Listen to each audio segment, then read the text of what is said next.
You're watching National Streaming Sports, over 20 podcasts, 70 shows, and a 3.5-star rating on Roku TV.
All right, here we go. Thursday before the Super Bowl.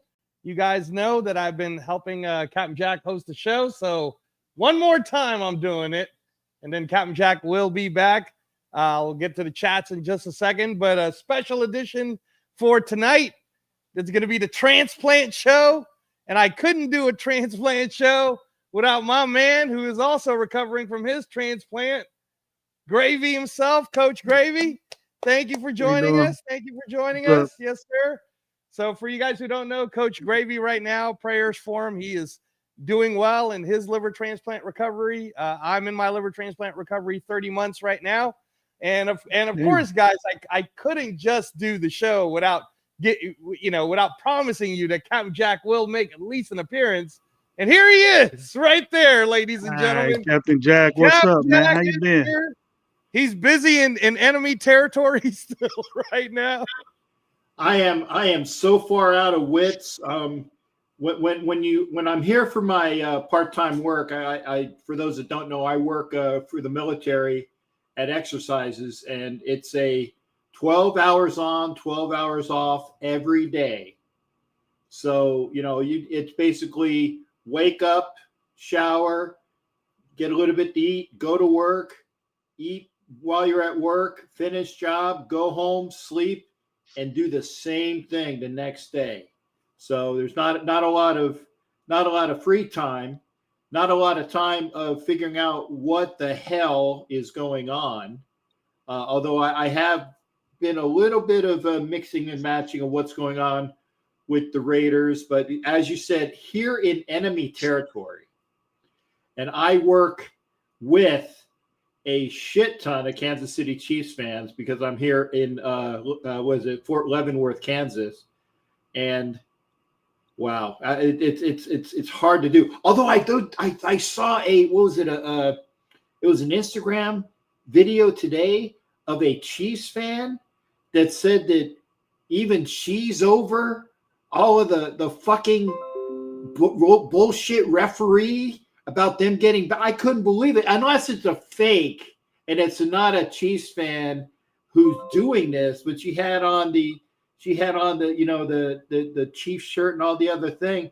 So I'm like, wow, it really says a lot when a Kansas City fan says, wow, we're even I can't stand the fact that we're not or we're winning in ways that shouldn't happen. And then here's the thing: it was like boycott the NFL.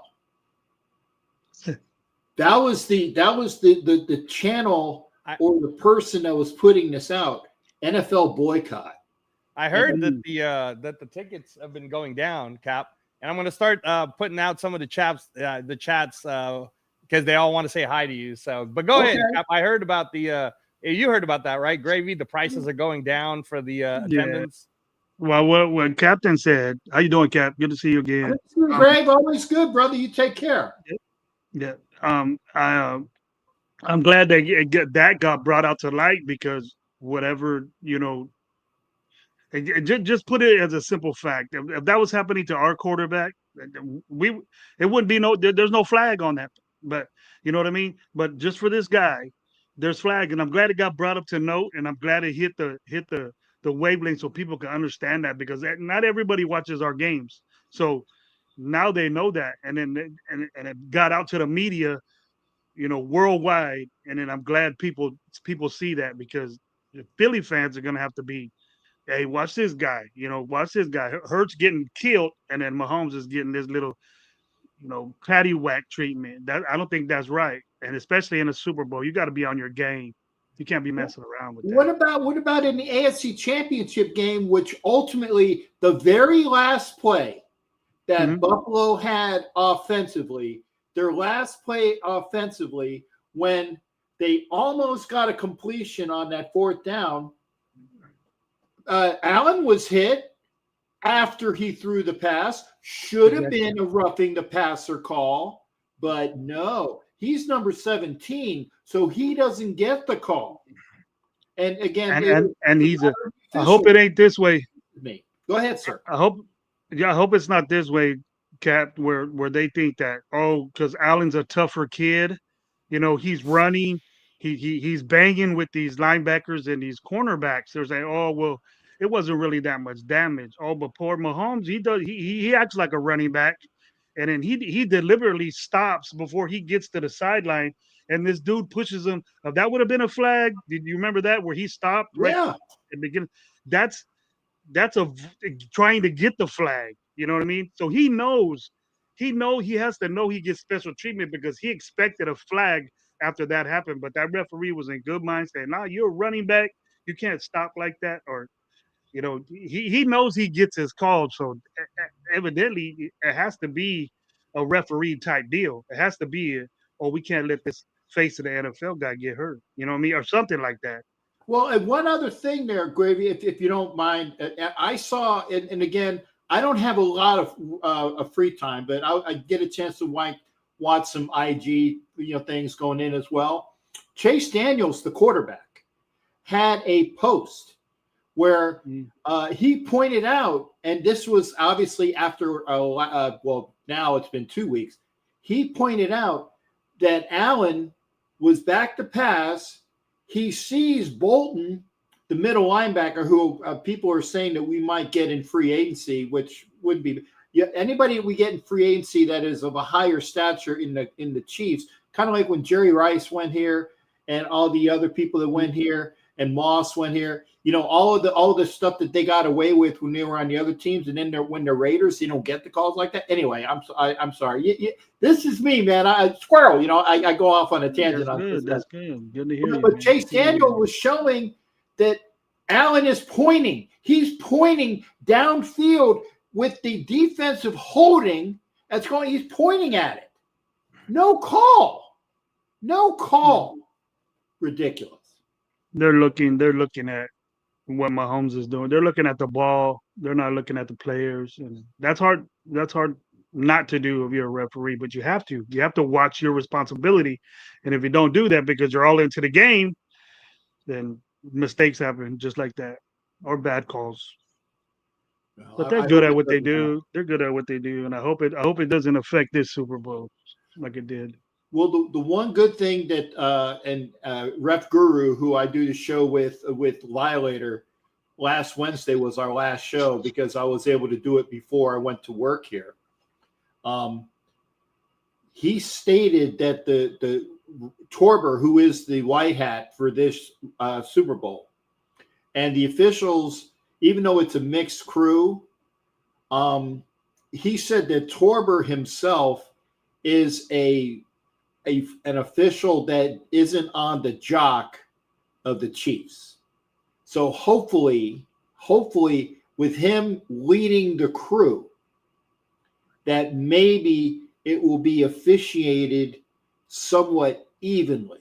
Because you remember the last, it was at the Niners Super Bowl, not the last year, but the couple years ago, the Bengals Super Bowl a couple years ago, the Eagles Super Bowl 2 years ago. The officials let them play until about 5 minutes to go in the fourth quarter each fucking time. Yeah. And then the flags came out to make the result of what they wanted. If you look back on it, the Bengals won, the Eagles won, the Niners won a couple of years ago, not the one last year. The officials kept the handkerchiefs in their pocket until about not even halfway, like 10, maybe 5 minutes to go in the game. And then the flags came out. And it because there was an agenda. And it pisses me off. I'm sure you're pissed off, Gravy. I'm sure Angelo's pissed off as well. Yeah, I took out all of my venom on the Wild Wild West show yesterday. They had me on. I took over Kenna, and I talked about the whole my hot take of the week, Gravy, and I think you've heard this already, where I said that the Eagles are going to kill him, and the only way the Eagles doesn't kill him is if the refs get in the way. But if the refs call it straight up, because the last time that we saw them in the Super Bowl, there was no Saquon Barkley in that match. And I believe the Eagles were up like 21-0 at the half or something like that, right? And then Mahomes started coming back, the fumble happened, and the whole bit. This time around, though, the difference is the Eagles are a knockout team. Like, if they get you and they're up, I don't think they're going to let it get they're going to let it get soft. They're going to keep pouring it on. So anyways, if you guys want to watch that replay at Captain Jack's channel, Wild Wild West show, I did that yesterday. But no, I want to hear from Gravy and you guys on what you think. What the problem is for me is that Philly is a physical team. Right from they got the best offensive line, number one offensive line, number one.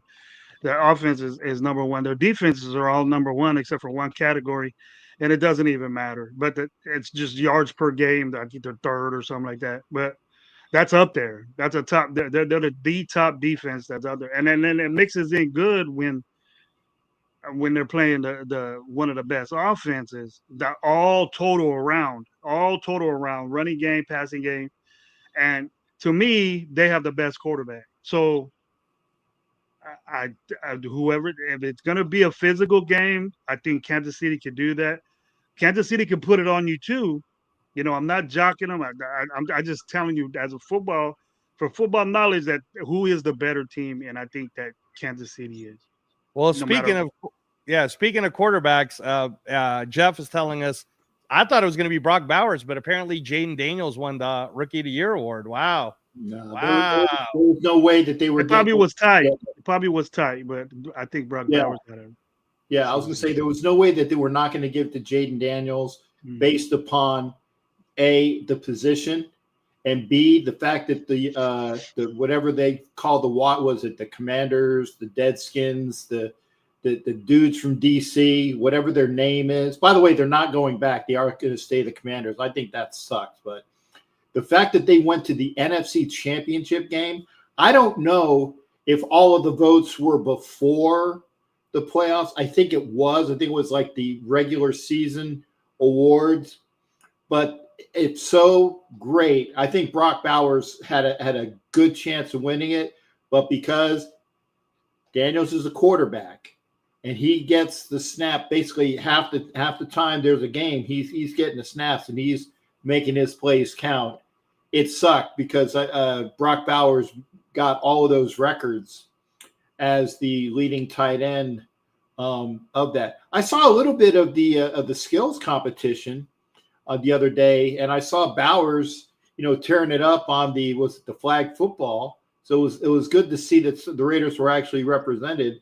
I mean, it would have been great to see him win, but it'll be great to see what Bowers can bring next year. Mm-hmm. And hopefully it won't be a lesson of a sophomore slump, as they call it.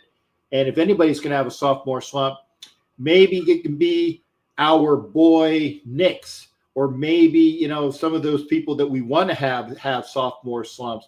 And maybe we can have, with all the people that we got in there. But yeah, Jaden Daniels, I still think Bowers should have won. I'm sorry.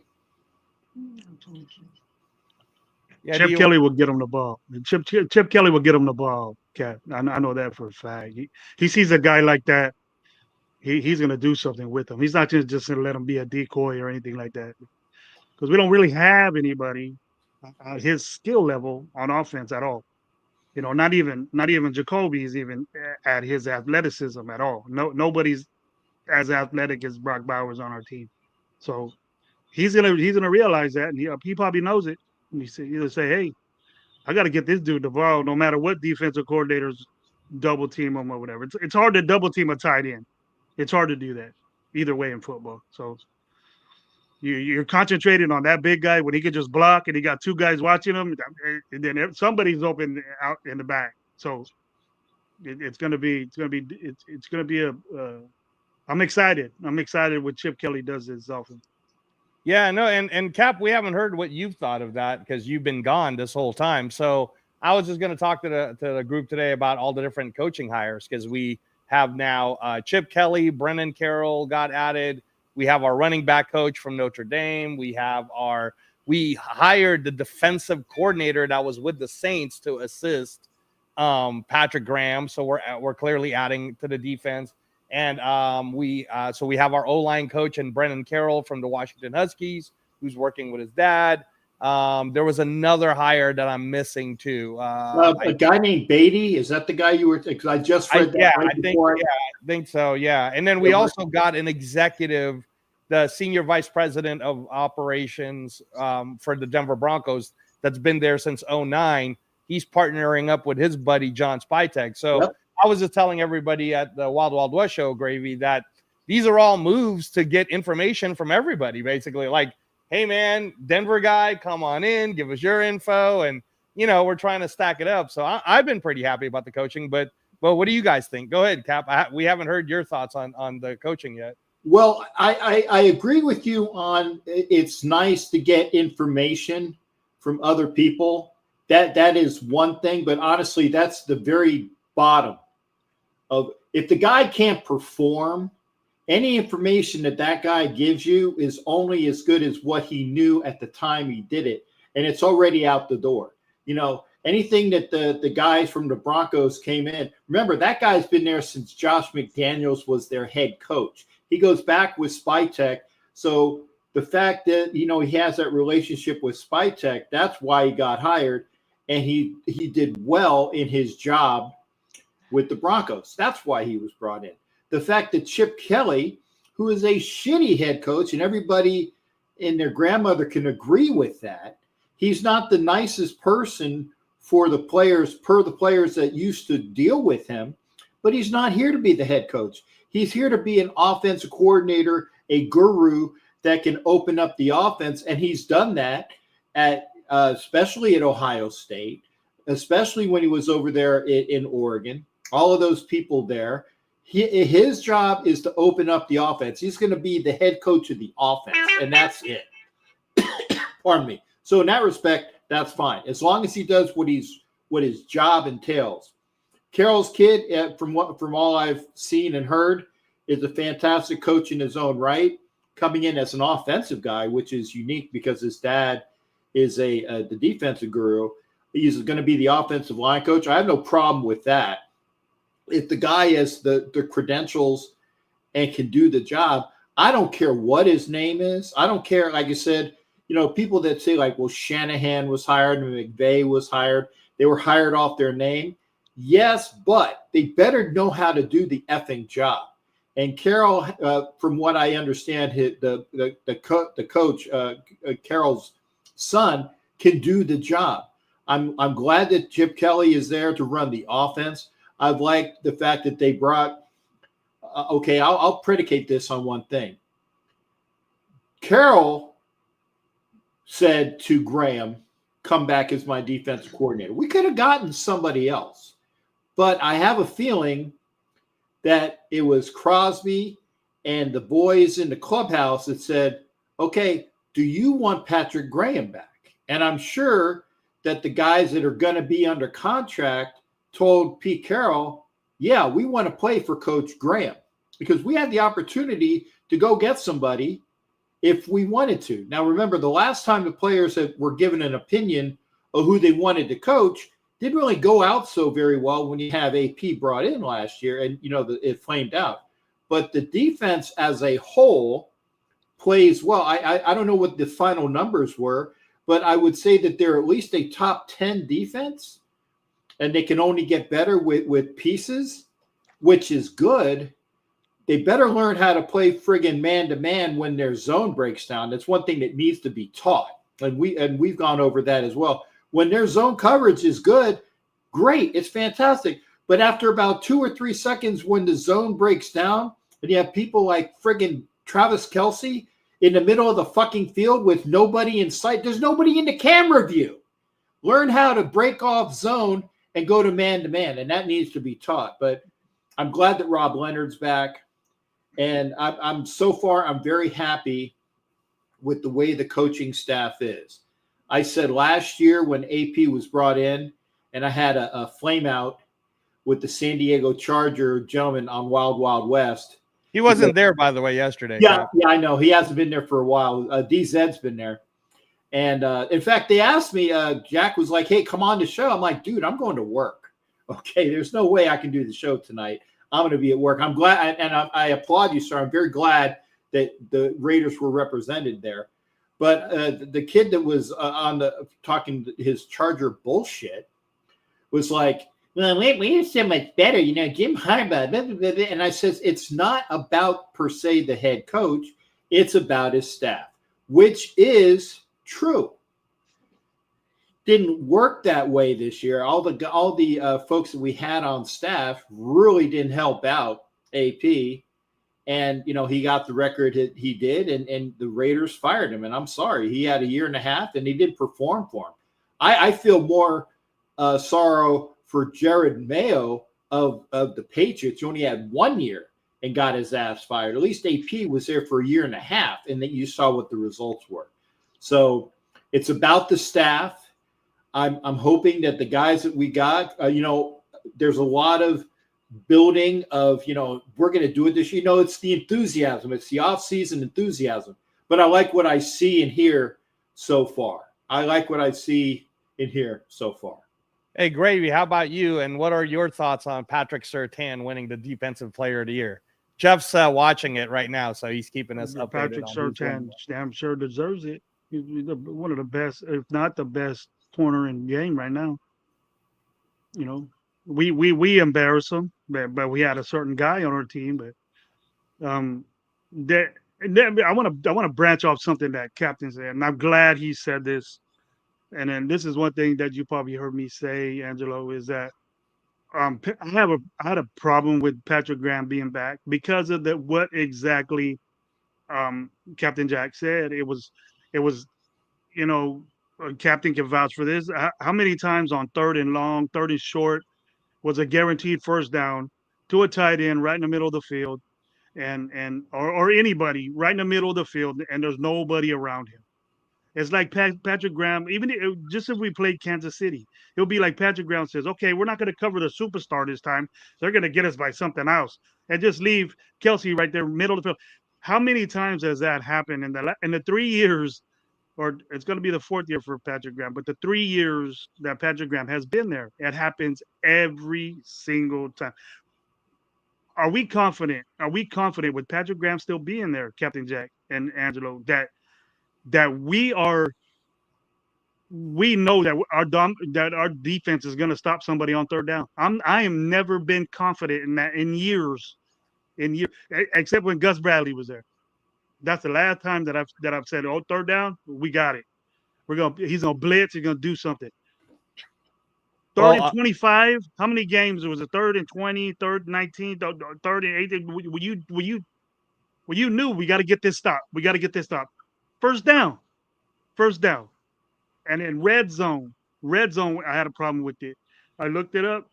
60-something% of opponents that we played against scored in the red zone. That's very, very bad. Any head coach would get fired just for that. Any defensive coordinator would be fired just for that, even on the third downs. And how many times did you guys get tired of the team that we're playing against score before halftime? If there's 30 seconds, 20 seconds, a minute 20, or anything like that, that they always scored before halftime.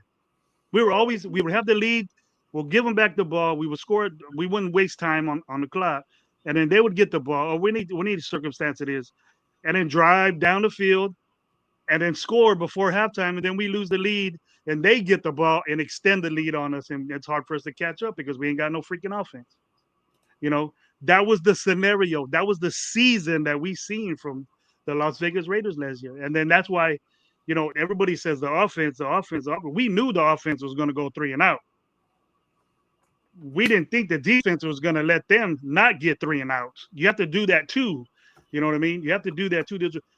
Don't bitch about being on the field so long when you can't, or make the assumption, oh, they're on the field too long. They're on the field too long. We'll stop them on third down then.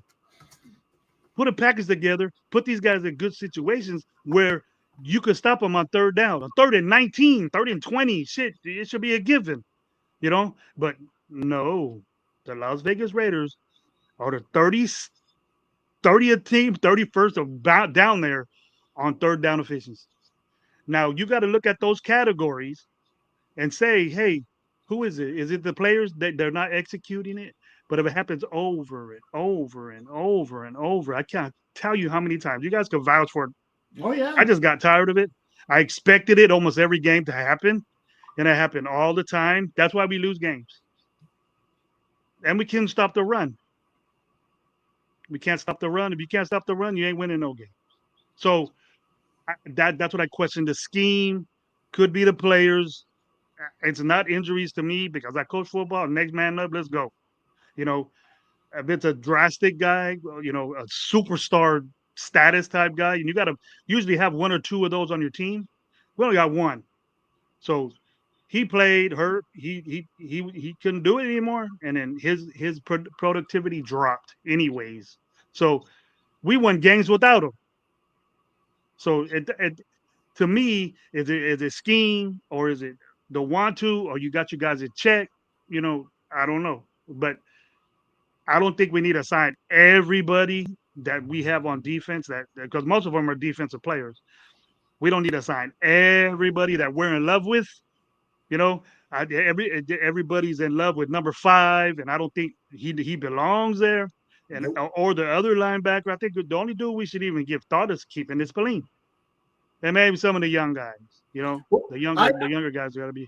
I would say, I mean, I agree with you on Diablo. I would keep Spillane because he. No, I'm not saying get rid of Spillane. We got to sign him. He's a priority. Right.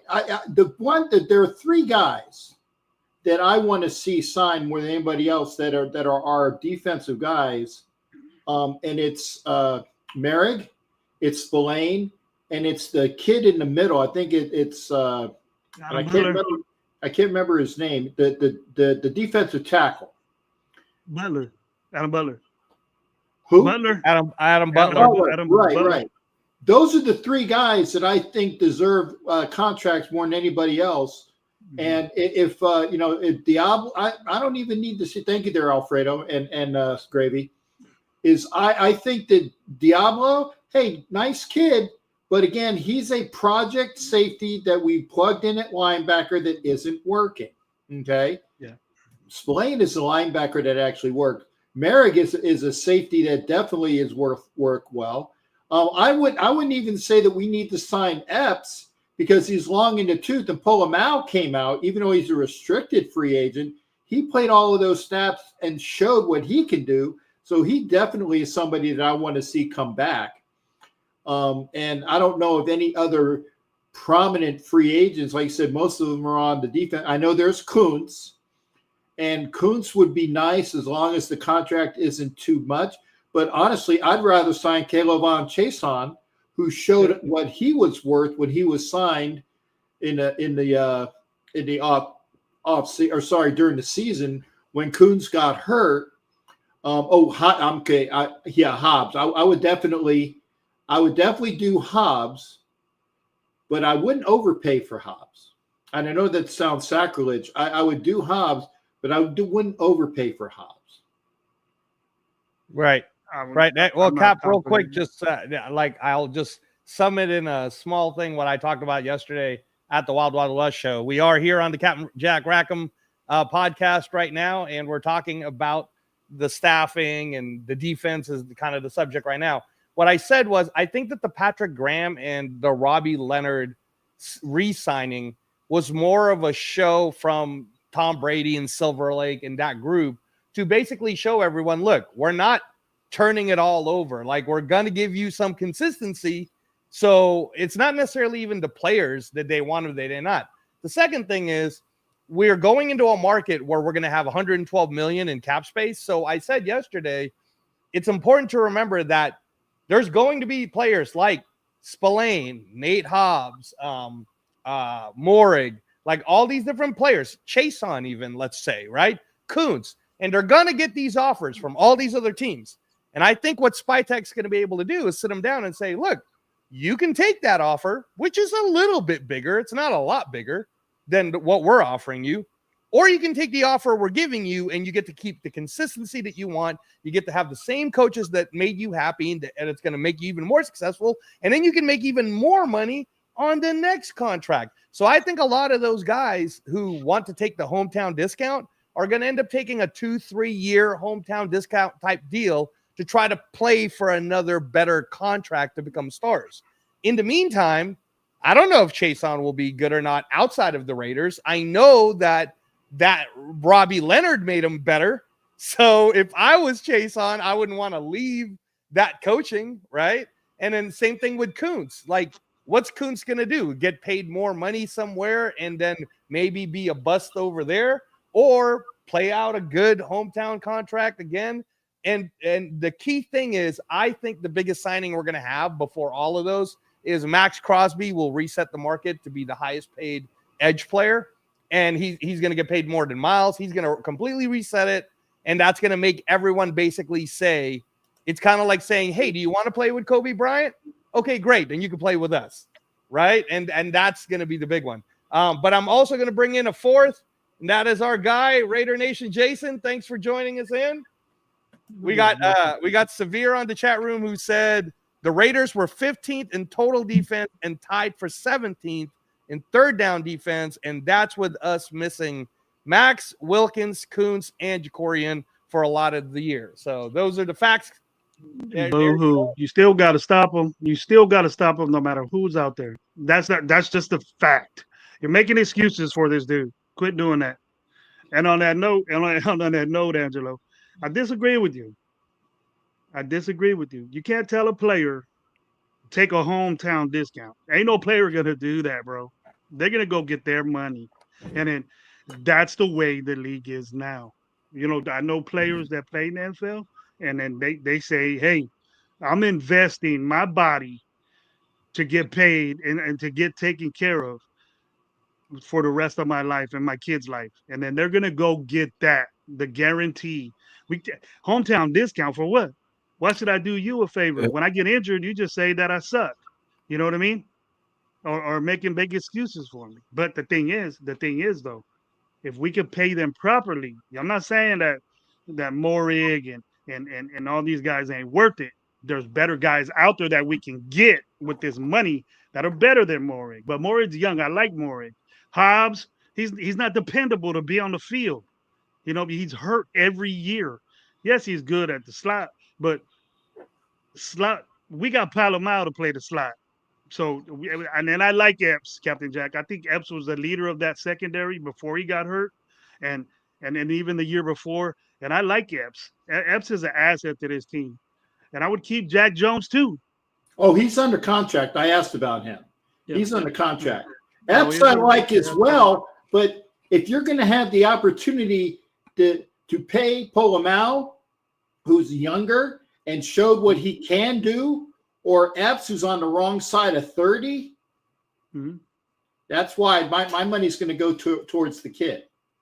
Yeah, but Morrigan a priority because there's safeties out there, and then he said he's gonna venture out. You got to pay. He's not gonna get Buda Baker type money. He's not like that. But in between, yeah, but a hometown discount, they ain't gonna do that, Angelo. That don't exist. I don't know why people say that.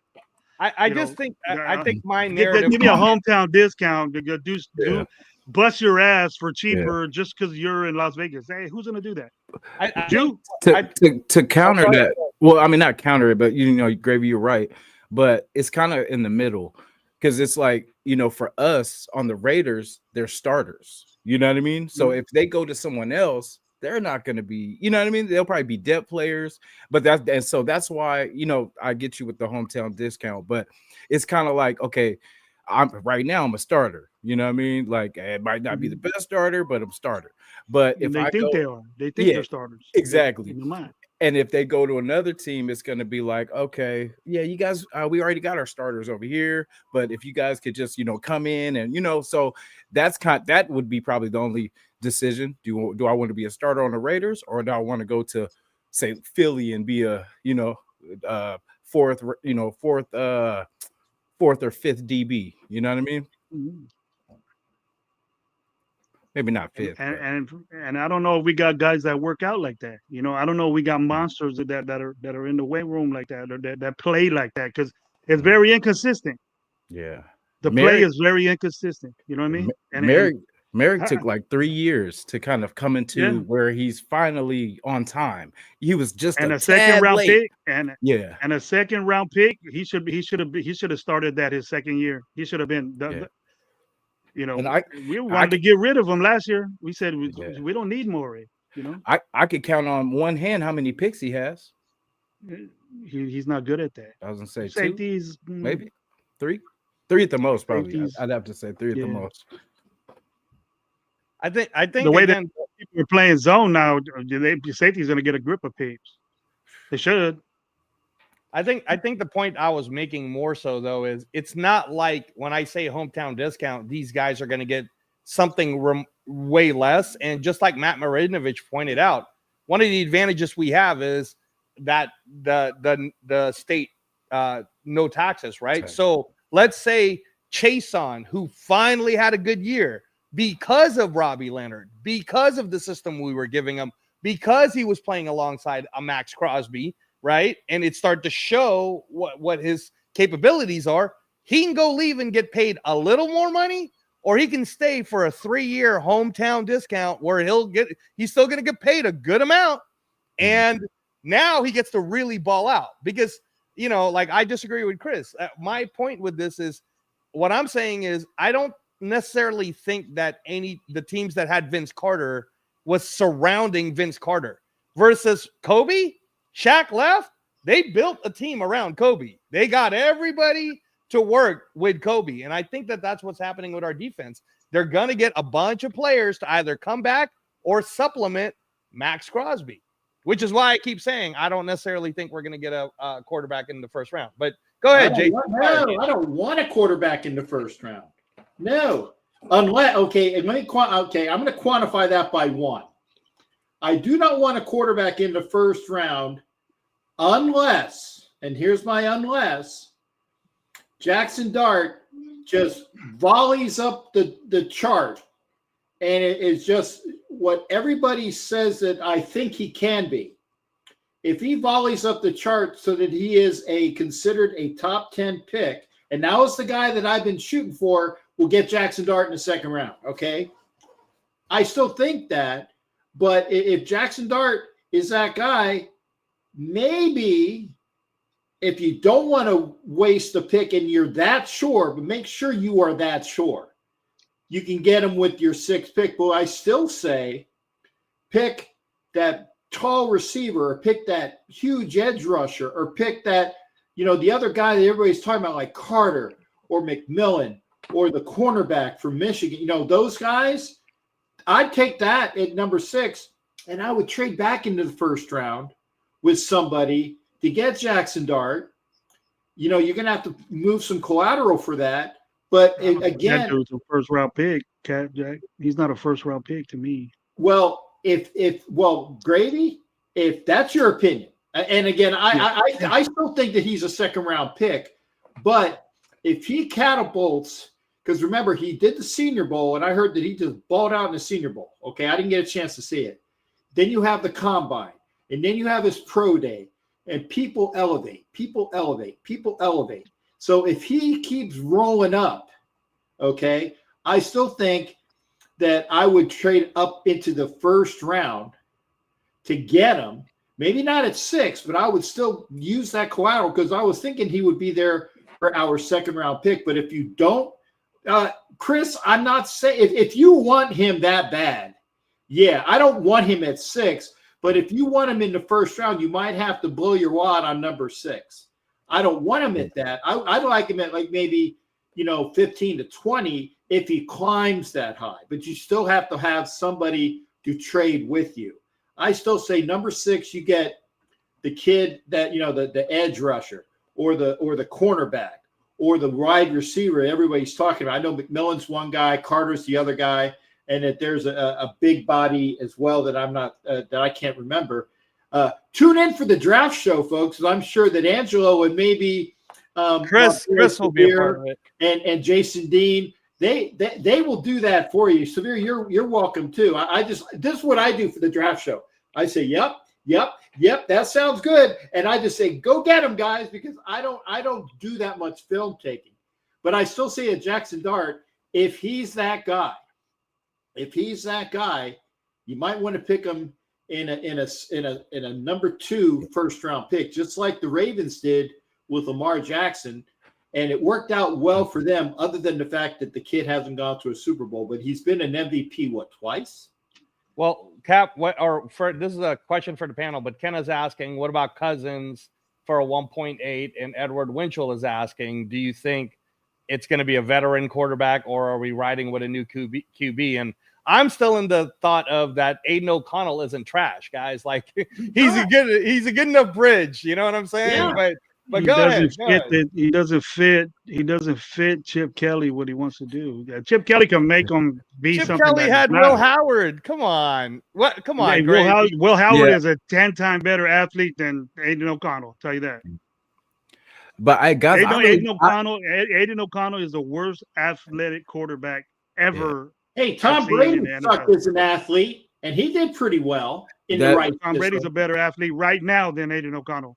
Right now, I want to see the race. I want to see the race between those two. I think I did want AOC to get more in that weight room though, man. I'm like, damn, bro, look at your arms, bro. Like you got a dad body already, bro. You got a dad body. It doesn't matter. It's just you know that Chip Kelly, his typical guy is you got to run. You got to be able to move sideways and get out of the way and make something happen on your own. And then if we can't do that, if we can't do the RPO game, I'm sure Aiden O'Connell knows the RPO game, but is it as fast as Chip Kelly wants it? Probably not. So that's why you go out there and get a guy like that. It's not Kirk Cousins. It's not that Jack Kenna, because you're in your ism to where you're back in the 80s again, and you think Kirk Cousins is going to stand there. He's going to have all this time. But it's not like that anymore, Jack. It's not.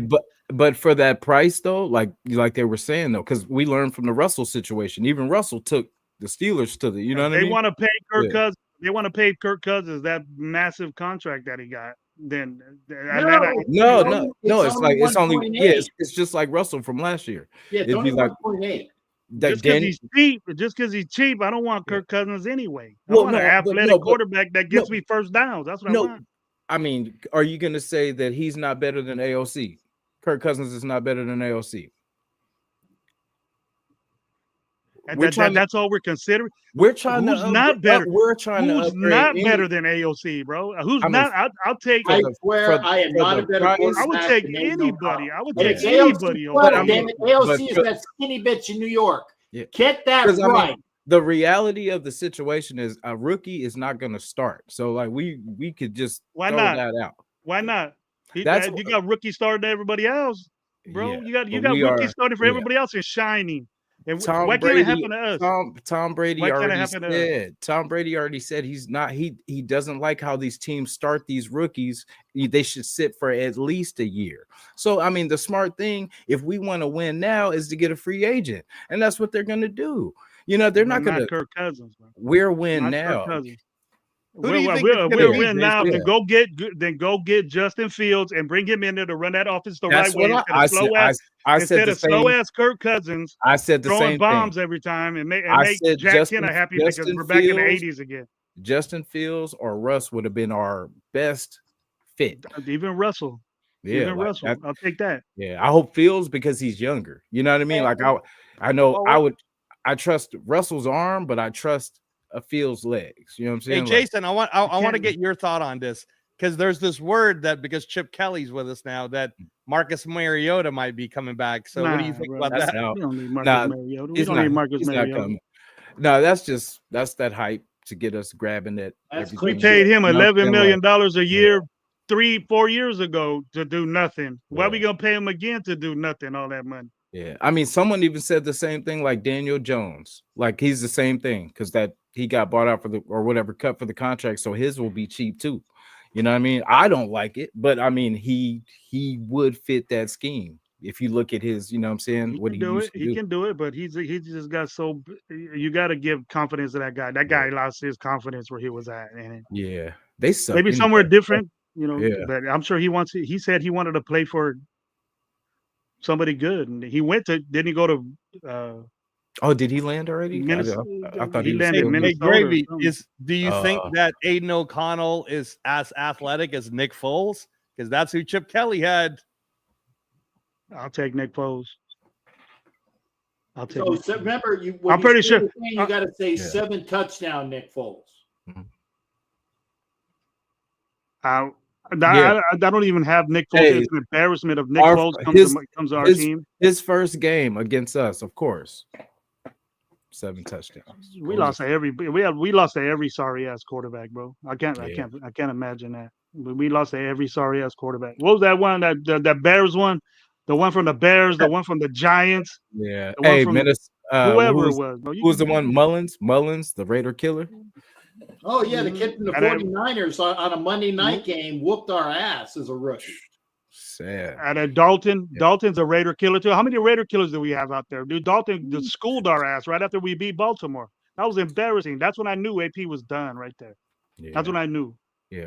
10 losses told me it was done so. Oh, the 0-6 in the division. How and people were fighting. This guy deserves another chance. You go 0-5 in the division. 0-6. I mean, Ooh. if we want the same thing to happen, next year, then but Pete Carroll alone. Pete Carroll I'm alone and his confident. coaching methods. Yeah. It won't happen, bro. Yeah, Pete 'cause Carroll alone. he's hella competitive. He's not gonna go for like the bull. You know what I'm saying? So that's why I'm confident. We haven't even picked up players yet because Yeah. everybody that they put in place, I'm like, okay, we are doing this for real. Like it's finally for real. Yes and no. I'll agree, and Mm-hmm. I will peg it down one. Okay. I actually think that this team is going to be done right. For all of you that are saying that we're going to the playoffs next year, I'm going to give you my impression. Playoffs? No. This isn't a rebuild. It's a destruct, reconstruct, retool. Okay. You take the good that will be there. God, I hope not, Mike Sarah, and I love you, brother. I hope not.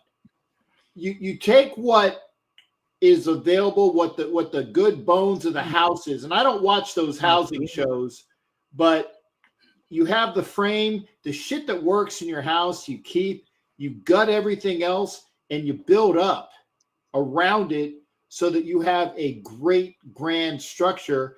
And it don't take a year, it takes 2 minimum. This is a get rid of all the fucking weeds around the house and gut the other shit and become respectable. Even with Gruden 1.0, it was 8-8, 8-8, and he had to win against Kansas City to get to that second 8-8. 8-8, 8-8, and bam, it was 12-4. And then we were in the playoffs with that team every year. I just want to get back to respectability, to build on what we have. We do have the Kansas City Chiefs in our division. We have a up-and-coming Denver Bronco team, which finally, for the first time in their fucking life, beat the Las Vegas Raiders. I said Vegas Raiders. They had never done that before. And even the Sparklers, the Garglers, the Cum Swallowers down in L.A., okay, they beat us. And I would say that they beat us respectfully the last game. I think we kind of gave it away the first game. Yeah. But we gotta knock out the fuckers in our division first and get that done before we go over to being an AFC power. Let's get respectability within the division first. Let's split the AFC West games and call that a win. Go from 0-6 to 3-3, maybe 4-2. Let's do that first and then build upon that. And I know I'm old, you know, and I look older than I really am, but I know I'm old. But I'm willing to give myself maybe 2 or 3 more years to get to a point where when it was in the early 2000s, when it was Gruden doing it, you know, playoffs, you know, and we should have beat the fucking Patriots on that dynasty bullshit tuck rule. Imagine if that wouldn't have happened, it would have been us. You know, that could have been us on that dynasty run had things been different. Okay. But I want to build it back, guys. And again, for all these people say, oh, we can do it in a year. Yeah. But at what cost? I would rather do things the right way. And I think with Pete Carroll on board, with the coaches that we're going to have to build, and that's why you say, if you want to get on board now and watch as we rise up and get to be a better team. That's just me, though. Anyone want to? Hey, Gravy, I know you got that show coming up too. Gravy, shout out that show that you and Gabe do. Well, it's me, Gabe, and Dirt and Low, and it's What Up Low, Raider Gabe 420, and myself, Coach Gravy. We have a show, Raider Nation Live, that's on tonight at 7:00. And after finish Captain Jack show, and then slide on down to Raider Nation Live, and you could get some Raider game from there also. We're gonna be talking about the same things, coaching and stuff. And get product by Gravy. Gravy's product is good. I gotta get some more back to. I got to give some more back to Captain Jack. No, I appreciate the product coming because it is good stuff. I actually I was like, man, I don't got any more of this shit, you know. So that's cocoa butter. Yeah, that's that gravy cocoa butter. It's good stuff. Yeah. I mean, I am promoting it because it's great stuff. Look at this stuff. I need some because if I had gravy stuff, it wouldn't look as flaky as it does now. But buy gravy. If you don't like the shavy, make sure you get that gravy. That's right. The Gravy Top Shelf Oils. The Gravy Top Shelf Oils. That's my name in Instagram. And then you guys look that up. They show all my products. Interested? I take care of the nation. So you don't have to worry about that. You don't have to worry about anything if you're a Raider fan. You something else, then I'm gonna have to charge you. But you know, matters how much you get and where you live at, because shipping's a little bit too. Hey, Gravy, what do you think of what Josh Clay says here? Hope the Raiders take Genty or Milroe at 6. Nah, I don't believe in that. If I could just do my picks quickly, and then I'll go off. But if we're at 6, if we stay there, if Mason Graham is available, the tackle is available, or that cornerback Williams, I think that has to be if they're there, you know, Mason Graham will be dominant. I can see the kid. He's dominant guy that's in the middle of the. We need that. The more we have, the better. And I think we should get a top-notch defensive tackle in the draft too. I mean, in free agency too. Load that shit up because we have never had pressure getting to the quarterback in a while. That's why I'm skeptical about the defense. We did good at the end of the season, but it was only we were playing sorry ass teams and we were getting at them. They're weak quarterbacks and stuff like that. But we need that, and we need to get our offensive line to be quicker, good footwork type guys, basically more guards, but because guards is what Chip Kelly's system is about. That's we where get we get guards. We have one that I hope don't become a center. No, but, he's going to be the center. I think we've got to get 2 guards, and then we get guards. We need a guards like that. We get guards like that got good footwork. They can pull because those guards. If we run that zone system, the guards are going to pull, and they need to be quick. They need to be fast. So and move to the sidelines like their responsibility is, and maybe go to the second level in space and all that stuff. There's a lot of things about his offense that it's hard to explain, but people in the audience won't really understand. But if you want to, you know, just look up, you know, air raid, zone blocking, and then that's what basically that is. And then he condenses it more. And there's a good breakdown, guys. If you want to go watch Tape Don't Lie and also Raider Alex, he kind of breaks down what Chip Kelly does. If you guys want to see it, it's a lot of movement. Linemen are moving, and you can't be big, fat linemen. You got to be in shape. You know, you got to move. Got to have good footwork, and then we'll blossom from there. Get a good running back that can see that stuff, and then. That's what we need. That's what we need to do. You know, I'll get a running back high this time. You know, second, third round. Get that guy. Yes, sir. Scataboo. We got to get who is going to work for us, not reach for people. You know, I don't want to move up in the second round because we need all these picks, man. We need all these picks to plug holes that we have. I'm telling you right now, man. Don't be surprised if it's one of those friggin' Ohio State running backs. I hope so. There you go. I'll take them. Go ahead, Jason. I'll grab both the dudes. Yeah, for real. Hey, Gravy, I got to get you on too, bro. Like, I want to have a mock draft. Let me know, bro. Reach out to me, Jason. I have you on IG. Yes, sir. All you got to do. Hey, fellas, thank you very much. Thanks for the invite. Captain Jack, Angelo. Thanks, Jason. brother. You guys have a wonderful evening. I'm going to hop with you guys when I'm done here. So, thanks, Gravy. Yes, sir. Yep. We'll see y'all tonight. You guys have a wonderful evening. Good seeing you, Gravy. Been well, brother. Yes, you too, bro. You too. Thank you, Captain Jack. Hey. Yeah. You guys got 2 transplants into Raider Nation. Actually, you have more. There's my guy who's a DJ. He's a transplant also. So there's a lot. I gotta get my channel going so I can get a lot of these transplants. Yes, you do. People were asking me today, and I said, they said, well, doesn't he have his own channel? I said, no. He comes on mine, and he is, by the way, in case I don't tell you, I'm putting it out for everybody. I appreciate the hell out of Angelo, because when there are times when I can't do it, you are always there to do it. And can I do in the Wild Wild West because of the issues that I had, and he stepped in, because you guys are worthy of awesomeness. Bishop, when he came in and did the things when he was doing, the folks that are out there that helped me out, I definitely want to say thank you to all of them. Jason, I'll come on anything I just need to know when, brother. I just need to know when.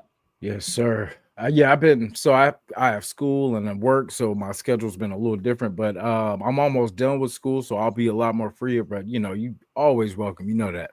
I just need to know when, because I'm old, man. You got to fucking send me an email or a text. Sure. I'm gonna send the pigeon. With the new Make sure you don't crap on me, but I'll be there. I got you. I will be. Hey, you got a bobble weave just in case, but I can't make no promises for the pigeon, you know. Okay.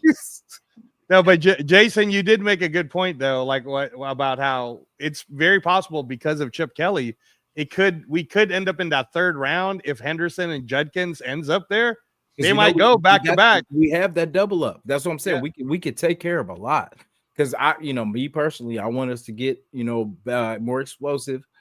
So I would like to get the wide receiver from Arizona or from Missouri. And I feel if we do that with the pieces we got, we're good. We really don't need to do a lot. Now I'm hoping that we fix the guard and tackle situation in free agency and so we don't have to develop guys. We can just plug and get after it. So you know what I mean? That's what I'm hoping. And then that way the draft will be easier for us. We can get our running backs, we can get the wide receivers. And we got Brock, we got Mayer, you know what I'm saying? Can't go wrong with that. For those that are saying we're going to do it in a year, the only way that happens is if in free agency we plug 2 guards immediately. Yeah, that you can do it in a year, but you better have your interior done with 2 excellent guards in free agency. I know one of them, especially if you take the one from the Chiefs, you make them softer by bringing him over, kind of like what we did with the center we had for years. Yeah. Hudson. Thank you. Yeah. I appreciate. I know who I want to say, but I can't say their fucking names. That's why I say, hey, I'll give it to you. You just give me the name. But yeah, we took Rodney Hudson. We made us better, and we made them softer. So if you take the kid that's from the Chiefs that everybody wants us to get, the one that doesn't line up and get it, the drawn, they better fucking call that in the Super Bowl, man. That bullshit with Howard always moving, it doesn't get called. I'm sorry, squirrel. Anyway, but yeah. Get the guard from the Chiefs, get another really good guard, and then you can plug him in next to JPJ. I like what I saw with Glaze and Miller. I'm sorry, guys. I know he was injured, but I'm thinking it's more than the injury. I mean, he was up here. Actually, I always put my hand up here so you guys can't see it. He was up here, and now he's down here, even with the injury. It's going to be a position that we're going to need to fill out sooner rather than later. But get those 2 guards first, and then plug in a tackle. And I still have Mumford. Yeah, I talked about it at length, Cap, yesterday at the Wild Wild West show, where I was saying that the top players that are going to be in the free agency is when it comes to us is it's going to be Trey Smith first. He's only 25 years old. He's getting out of that rookie contract now. So it's basically essentially going to be a bidding thing. Like, do you want to stay at KC, or do you want to we're going to overpay for you to reset the market, or do you want to come to the Raiders and give us all that information plus be our right guard of the future to play next to JPJ, right? The other one that I was saying, though, is if for whatever reason they do kind of like what they did with Chris Jones and somehow they're able to keep Trey Smith, who's only 25 years old, I said, what's so bad about Mekhi Becton? I mean, if there's ever a guy that looks like a Raider, the dude is 6'8", almost 400 pounds. He's killing it right now at right guard, and he's only 25 years old. People forgot about this guy. Like, he was the first-round pick. The Jets fucked him like how the Jets fuck everybody. And then basically he gets picked up for nothing, and now he's in the Super Bowl. So whatever Trey Smith's price is, Mekhi Becton's going to be the next guy because he's only 25. So can you imagine DJ Glaze, Jason, with Mekhi Becton and JPJ all on that right side? Dude, if we got a lefty quarterback, bro, it's over. You know? Yeah, we're going to be that'll show us what we're going to do. If we fix, the guards, we get a couple guards, we get a tackle, then we know we're for real. Then we know that they're headed in the right direction. That's how we'll know. The other thing I was saying, Cap and Jason, was I said, depending on how, like, Tennessee is kind of like in that movie Draft Day where the dude might fuck it up, so he might get scared, or if I'm in Tennessee's position and you just got hired as the GM, you take Abdul Carter and don't think about it anymore. He is the number one, across the board from everybody's list. He's the can't miss prospect. He's that guy, right? So you take him. But if you don't take him, who Abdul Carter's already going to leave right away because Cleveland Browns will trade Myles Garrett because Myles Garrett wants out. And I think Cleveland's going to just sitting there waiting for the best deal, right? The very best deal. So let's say they take Abdul Carter, right? So let's say Tennessee's stupid. They do take Cam Ward, even though they already have Will Levis. They panic. and then you got Abdul Carter. As that domino falls, I was saying that the number 6 pick could end up being worth as high as a number 1 pick. Why not trade down? Because if we're not going to get a quarterback, if New York Giants takes Shedeur, let's just say, right? Because everybody keeps thinking the Tom Brady, blah, blah, blah, Shedeur's coming to the Raiders. But Shedeur made cleats that say New York Giants on it. All right. And we already know Joe Shane's an idiot. He let Barkley go. So let's say he says, yeah, I'll go ahead and take Shedeur. Okay. No, there's no way in hell we're taking Jackson Dart at 6. And then there's going to be teams that are going to want someone like Teterow and McMillan or whoever's left in there, because I think Mason Graham, honestly, is going to be gone. I think the Jaguars are going to get him, right? Because he's that good. So go ahead, Jake.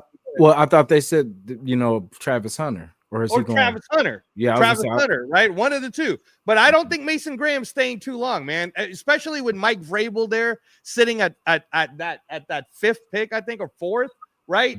Everybody keeps projecting Will Campbell to go to New England, which would be a good pick to protect Drake May. But they also have more money than us.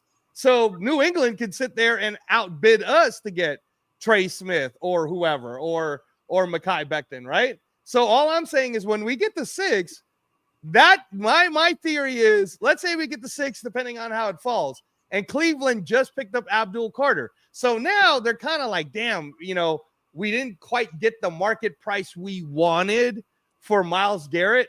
Myles Garrett is there. Raiders could call him and be like, we'll give you the number 6 pick straight up for Myles Garrett right now. Straight up, no extra thises, no extra that's. So what do you think, Jason? Would you just give up the 1 number 6 pick for us to have Myles Garrett right now to play alongside Max Crosby? I mean, I've said this before. I wanted him when they were talking about like mid-season before the trade, you know what I mean? But people were saying there's too much money. But I mean, that's a good problem because he's not really hurt a lot, and Max is. So, I think I don't see nothing wrong with it. And then with Wilkins coming back, you know what I mean? We bring back Adam Butler, you know what I'm saying, just to get us kind of, get us through. Or, there's options. There's probably somebody I'm pretty sure better than Adam Butler out there in free agencies. So, but yeah, I would. How you doing on time, Cap? I'm good. I said I don't work tomorrow. I mean, I'm on a flight tomorrow, which is the only reason why I'm doing the show tonight, because last Wednesday I was doing, the work was the next day. So I rolled into work. So I could do the show on Wednesday. I couldn't have done it yesterday, which is when Kenna was like, hey, do the show. I'm like, dude, I'm going to work. Tomorrow I'm flying home. So I'm good as long as you want me. And I can stick around. And if you want to talk about me behind my back and I won't watch, YouTube, I could do that too. But I'm here for whatever y'all want. Then I got to pack tonight after that, but I'm good. All right. And then somebody in here, I'm just checking. I'm making sure that the chat's getting their words in. Bob Stenard, he says Travis Hunter at 6. What do you guys think of that? If Travis Hunter falls to 6, Jason? I mean, you get 2 players right there. We need some help in that DB room, and we get a weapon. We get another weapon at wide receiver. So, because with what we have, I feel like we still need a number 1 receiver. I know Jacoby, but we still need a number 1 receiver. Is McMillan gone? Because if McMillan's on the board and Travis Hunter's on the board, I'm taking McMillan. That's what. That's my pick at 6. Because we need that size. Like that size is something that is going to help a quarterback out. So he's our an offense is right. No. I'm right there with you, brother. I'm right now. But listen, we get the 6, and McMillan is available, right? Yeah. Seattle calls and says, we'll give you 3 first-round picks consecutive, or 2 first-round, 2 back-to-back. We'll swap with you, and we'll give you our first for next year and DK Metcalf. Do you really say no, dude? I mean, sorry, T-Mac. Maybe next time. Yeah. How old is DK? He's about like 29, right? Not even, right? 20, maybe 6 Yeah, or something like he's that. young. Cap. He's young, and he's just having issues in Seattle. But the two players that everybody's talking about that may possibly go to the Raiders now that Pete Carroll's there is Tyler Lockett. I was gonna say Lockett, Lockett, and the other one's DK Metcalf. Yeah. All I'm saying is, that's what I mean about number 6 being that piece. Yeah, that everybody might all of a sudden go, damn, dude, I really want to get at, like, I could totally see Arizona right now because they have Marvin Harris. They're ready to roll and they got money. They have more money than everybody, by the way. I think they're number 2 or number 1, right? In terms of cap space. So Arizona could sit there and go, damn, the Raiders have 6, and Tetro McMillan, who's from Arizona, is right there for us to grab. And we could have Marvin Harrison, McMillan, Murray, fucking whoever they're running back in the future, right? Like and then they have money to sign free agents, so they can literally give up. They can give up 3 first-round picks. They'll say, "We'll give you 3 first-round picks right now for your pick right now." And the Raiders, why would we say no? I'm all about getting picks. You know what I mean? But because I mean, I'm sorry, I had to because before I forget, because I see Sharif here, and I know that Sharif was, and I'm gonna positively dime your ass out, Sharif, because I love you. Okay, remember last year, and Sharif was of the proponent. It's like, oh, you motherfuckers, we want to keep the pick. Don't give up the picks, and blah blah blah blah. And Sharif was right. Sharif was right because look at what Jaden Daniels did. The problem would have been, actually 2 problems would have been. A, he wouldn't have worked the same in the system that was here. He wouldn't have worked the same in the systems that were here. So it wasn't like, oh, am I froze? Shit. Sorry. You thought out. You thought out. No. Well, it is cold here in Kansas. Okay. But it wouldn't have been the same had he come here with our crackerjack box fucking bullshit offense. And people that were saying, and again, here's the other thing, said that Tom Fiasco, and I will give Sharif credit on that one too, because I love the way he pulls that through. Tom Fiasco didn't call. That's bullshit. From what I was understood is that the Commanders made it intent. Don't call us. We're not trading the pick. We won't listen. Don't bother to call us. So it wasn't the fact that we didn't call to trade up for it. We weren't going to get it anyway. So that's 2 things. Jaden Daniels would have looked good in silver and black, but he wouldn't have been the quarterback that he was this year as the rookie of the year. I'm sorry, Sharif. I saw you there and I had to talk because you're talking about picks. Now, if you're talking about 3 picks for a 6, like, and I think Angelo was saying, DK, if you throw in DK Metcalf and even 2 picks, a swap of the ones and an extra one and a DK Metcalf, sold. Because it solves the problem at wide receiver at WR1 because Jacoby is great at what he did. He overplayed his wide receiver 2. He actually was 1A in that thing when Devontae, who I forgot what his last name was because, he's no longer with the Raiders. But he overplayed and got the position that he's in. He was fantastic, But, yeah, you give me DK Metcalf. You got wide receiver 1, solid, plus the number 1 pick, plus their other pick later, because again, we would be trading back, but we get the pick, or you get the 3 number 1s, or maybe it's like the 1 plus the 2. Sure, I'll take that because you said don't do the pick. No. If you get 1st-round picks, and we're on the other end of that, we're accumulating picks, like the Patriots used to do all the time. Remember how the Patriots would, we'll send you a pick. Next year's 2 or next year's 1. And they did it every fucking year. It was, we'll gladly pay you Tuesday for your pick today, right? It was the wimpy factor. And nobody ever called him on it because they would just keep throwing those picks, throwing them over. And then people are like saying, well, when are they ever, not going to get their pick? They don't care. It's kind of like what you do for, that money that you keep it in, for your timeshare and you keep borrowing off the next year's sum. You can keep doing that forever, really, pretty much until you die. But it's one of those things. Colin, if you're giving me 2 number ones plus a swap for a 6, sure, I'll do that in a minute. But that's just me. Remember, I gotta say it when I say it, or I'll forget. And I apologize, Jim. I gotta jumble it out there. I was just gonna say, I wanted just to address what Twan keeps saying, which the transactions are unrealistic. Bro, I disagree. Like, I'm telling you that the draft will fall the way it falls. And then what always happens is teams panic.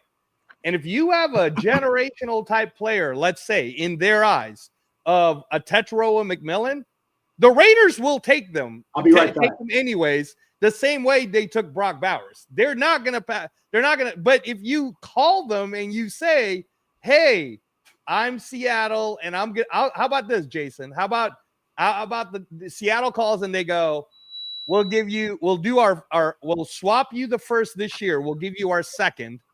We'll also give you a second next year, but we'll give you Geno Smith and DK Metcalf right now." So you get DK, Geno, a second this year and a second next year. So now we're going to get to pick twice in the second round, right? Off of Seattle's second. And then we didn't lose a first round pick because we're getting Seattle's first round pick. Dude, I could totally see Spytek saying yes to things like this. So where do we make that deal? Yeah. What's taking so long? What's going on? Right. He's like, hey, right. yeah. I mean, I mean, we don't need a lot. You know what I mean? I know with the record, it looks like we need a lot, but we don't. We just need pieces. And then plus we got a lot coming back. You know what I'm saying? We have a lot coming back. But my next thing, now that we got the coaching staff, I want to see who the quarterback they pick. You know what I mean? And then that's going to tell a lot. Then we can kind of put players around that, because it depends on who they get. Do they go a Kirk Cousins? Do they go Justin Fields? I hope they go Fields, like I said, because he's younger. Fields. You know what I mean? He's younger, and it would just be a good opportunity just to see, what we can do and see what he can do in this offense.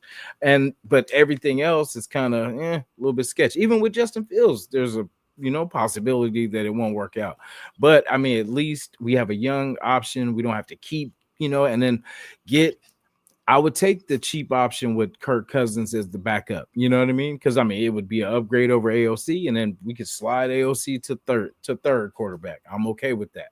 You know what I mean? So it's not a lot we have to do. We don't need, because our thing is fix this line so we can run the ball. Yep.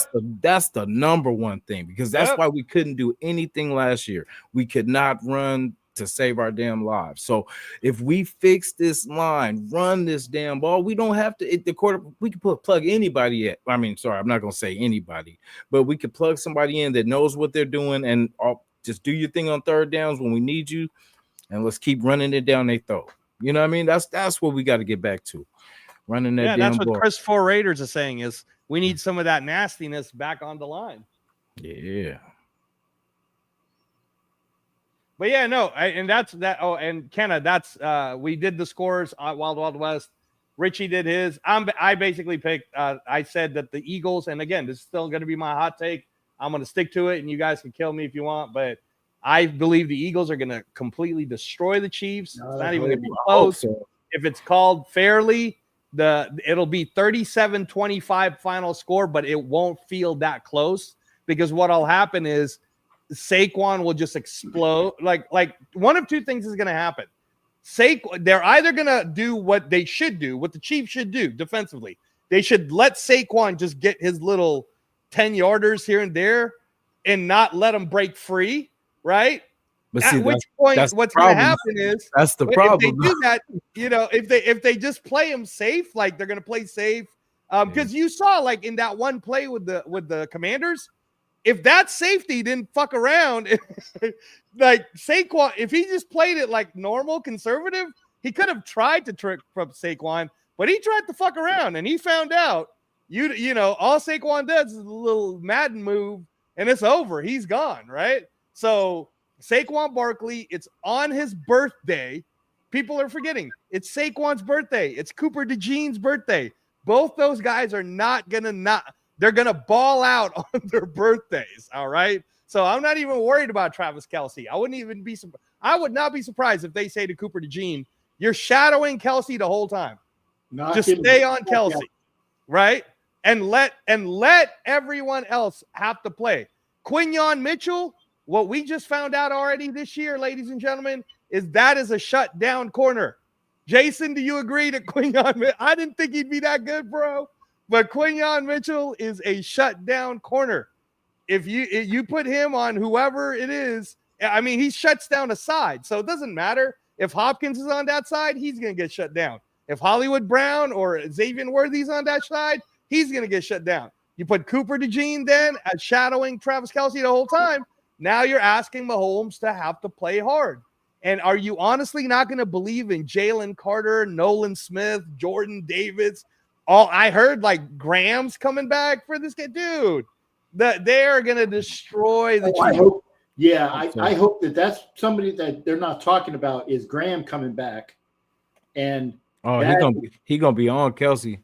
Yeah, and the one thing is that I can't remember the other cat, the Kansas City guy. They said would be coming back possibly for the Super Bowl as well. At least on some of the shows here. God dang, what position? I don't remember it because I only listened to a little bit of the news while I'm here on the transit to work. John Leon bullshit. Mike Mayer? No. Maybe his brother. But maybe trade him. Patrick Mahomes' brother. What's his name? Yeah, fuck him. Whatever. Yeah. The kid that has more money because of his brother than the law allows. Right. Hey, Cap, I do, just because I promised everybody I would talk about this a little. So the trade deadline was today for the NBA. I got my guy Jason wearing the Golden State Warriors hat. That's right, Jason. We're back, baby. Jimmy Butler came. I'm sorry about Andrew Wiggins having to go. He was very instrumental in our 2022 finals run. So thank you to Andrew Wiggins for your service. Jimmy Butler's coming. So I think we can make it right. Jason, any thoughts on that trade at all? We didn't really. They took a lot of the, not scrubs, but the only thing we took was Wiggins. That was kind of worth. But I like it because I like the dog that Jimmy is, and to put that with the dog that Curry is, can't hurt it, man. Can't hurt, man. I just hope we make the playoffs and that we make it out of these damn play-in games. It would be nice to get an actual playoff spot and play 7 games, to be able to, compete. Jimmy Butler is a, and again, basketball is not my forte, so I would put that out there. But what I know about Jimmy Butler, I mean, he's great when he's motivated. He's kind of like a second Draymond Green. As long as he's happy, you got a great player. But the minute that he's pissy, and I tell you, if Draymond Green and Jimmy Butler are on the same menstrual cycle, and they're having just the cramps at the same time, he'll punch Draymond. Yeah, well, that's why I'm saying that, but it might not work. And for Jimmy Butler going, that's a great place for him to go. I found it laughable that they said that KD didn't want any part of the Warriors after a while. Like, KD's like a damn mercenary, man. He'll go anywhere if the money's right. The fact I don't want to go to the Warriors. Well, you know what, KD, I really don't think he would have. He went to the Brooklyn Nets. So you see how desperate he was.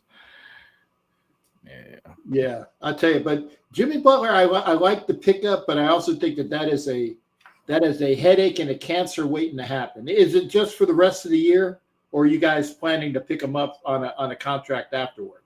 We already signed an extension, Cap, for 2 years. That's part of the thing. So he re-signed it so that we don't have to pay him the $52 million, and it's like $111 for 2 years. But my whole thing about Jimmy Butler, and again, Cap, like you said, basketball is not necessarily your thing, but I do keep up enough. I can talk about it a little bit. Yeah, but Jason, do you not agree that Jimmy Butler, man, if we do make it to the playoffs, like you're talking about, playoff Jimmy?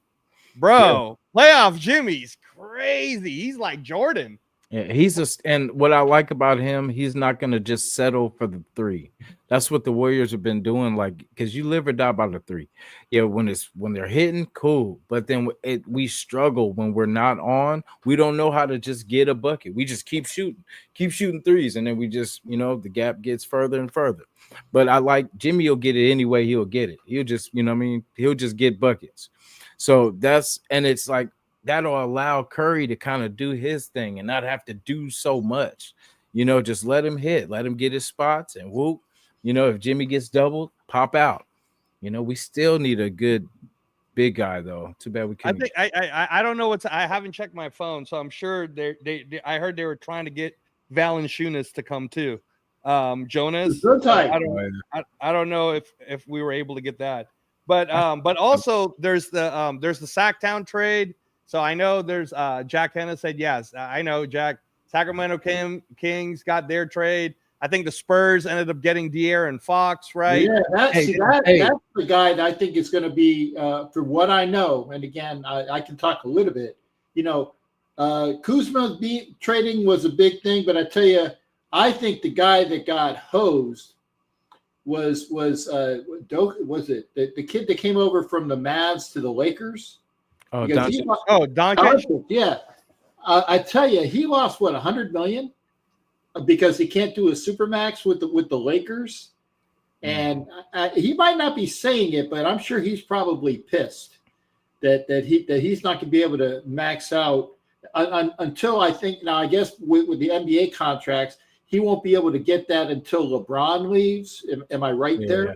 That's what that is. They're bringing him just because LeBron's almost done. You know what I mean? So they're going to need somebody to be, to kind of build around. So that's Luka. Yeah. The other thing too, Captain Jack, is I was saying it on one of the shows where I feel like this is the ultimate fuck you from the owners to the players because nobody knew about it at all. Like even Danny Ainge, who hates the Lakers, did not know that his trade with the Mavs was actually to help the Lakers get Luka.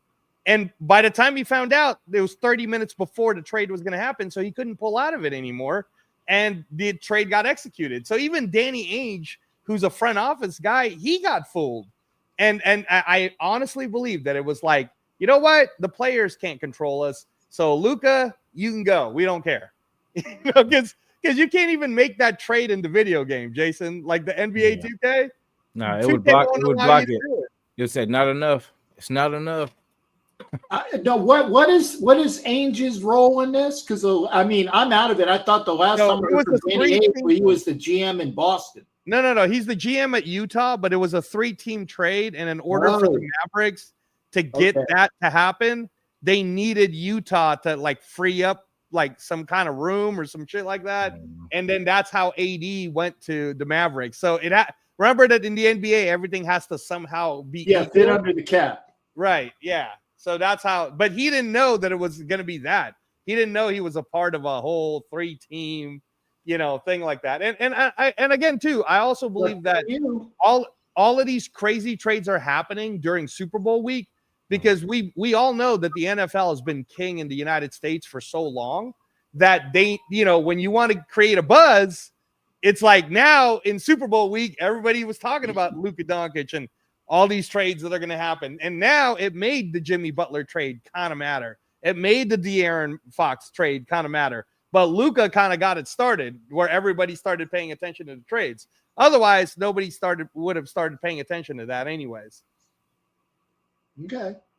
Yeah, I'm sorry. I didn't realize what the Danny Ainge. Again, the last time I checked, he was GM up in Boston. That was probably 20 years ago. So I know how to do that. Now the other thing, Cap, and I know you're not too equipped on this one, but I did bring Jason on because there's been a ton of boxing news lately. Right now, the biggest one that just happened is earlier in the week before the show. It was announced that Canelo versus Terrence Crawford will be happening at Allegiant Stadium in September, right? That gets announced on Tuesday, right? And then on Wednesday, everybody starts hearing, oh my gosh, Canelo is going to fight Jake Paul in May in Las Vegas. And then everybody's like, oh man, is this Canelo trying to basically get the money so that he can start to think about retiring? Because these are money moves, right? And then today the news was Terrence Crawford versus Canelo might not happen. We'll see. But Jake Paul versus Canelo is definitely happening in May in Las Vegas. So I want to get Jason's take on Jake Paul, which I hate to say that name, bro, but I got to say it on this contact. Jake Paul is finally going to fight someone who's actually, around the same age as him, right? And can actually knock him out. So what do you think, Jason? Well, respectfully, I hope he beats the shit out of Jake Paul. I'm not even a Canelo guy, but you know what I'm saying? Like, this one I definitely will be. I hope he dogs his ass, dogs him out. But the thing that I'm not even gonna say that. No, go ahead, man. Go ahead and say it. Because the dude Jake, like, I don't know. I feel like there's gonna be some kind of he's gonna starve him to death. You know what I mean? They're gonna do the whatchamacallit where they drain him. You know what I'm saying? It's gonna be something. It's gonna be something because Well, I mean, Jake's been doing it for so long to everybody else, like what he did with Mike Tyson. Hey, you got to wear these 16-ounce gloves. Hey, you got to do this. Hey, you got to do that. It's going to be something. I want to hear that. What's that going to be? He's going to be like, oh, no headshots, only shots. I think it's going to end up being something like they'll probably fight at like 195 cap, because Canelo probably walks around 185. Or something, and then Canelo will probably insist that it can't be that weak ass big gloves. It's got to be my 10-ounce gloves, and then the rounds will probably have to be negotiated too. So Canelo would have to gain 10 pounds in order to fight. No. Canelo already walks around cap. Like Canelo fights at 168, but what you got to know about these guys in boxing is. Damn, he's that light? Yeah, well, he's 5'8". He goes to fights at 168. But when that guy's not, like, when he's just regular, he gains at least 20 pounds. So he's probably, like, on fight nights, he probably weighs closer to 185, 190 during fight nights anyways, So after the weigh-in is when he sucks up. Yeah, but on this one, he doesn't even have to drain. So basically, Canelo will just be walking in there like, this is what I am. He'll be training at the weight he normally trains at. So that's why I was saying he'll probably 185. I think it's worse for Jake Paul because he weighed 226 for Tyson. So they're going to say, no, dude, we're not going to fight. We're not going to fucking fight you if you don't weigh like 190. Like, like they're going to tell him like something like 195. And then for every pound you're over, we're going to penalize you $3 million. So that if Jake Paul decides to show up, 20 pounds over, that's, an extra 60 million he got to give Canelo. So this is a definite money grab for sure. Right. But just like Jason said, he doesn't even like Canelo that much, but he sure would love to see him beat the shit out. Oh, I would too. Hell yeah. Get me in the ring to fight Paul. And I'll only take a cool $1 million. But as long as I'm allowed to bring my cane and my utility vehicle, my scooter, and I can roll around on my scooter and hit him with my cane. And I want, I won't even take $1 million. I'll take $250,000. No, get your money and kick his ass. Get that kid. We'll put that cane on. If they don't give me the $1 million, is what I'm saying, Jason. I would settle for $250. I would settle. You're good, man. The other thing, Cap, is over the weekend, and I want to add because Jason got to watch it. On Saturday, it was a big fight weekend. There was UFC Saudi Arabia, and then there was like fights in England, and then there was the big fight we had here at the T-Mobile Arena, Benavidez versus Morrell. It was this huge fight. There was Angel Fierro versus Pitbull Cruz, and it was great. So I don't know how much of it. I want to ask Jason, how much of it did you get to watch? Like which fights? And then what did you think of those fights when you saw them, Jason? Cruz and Benavidez. Okay, so you got to see Pitbull Cruz versus Angel Fierro. All right, so describe to Captain Jack what the Angel Fierro versus Pitbull Cruz was like for you, because I wouldn't even say you're like an expert of watching boxing, but you do watch it. You watch boxing a lot. So, Yeah. but I thought you said Benitez. I said, well, Fredo Benitez is still fighting? I was like, yeah, Benavidez.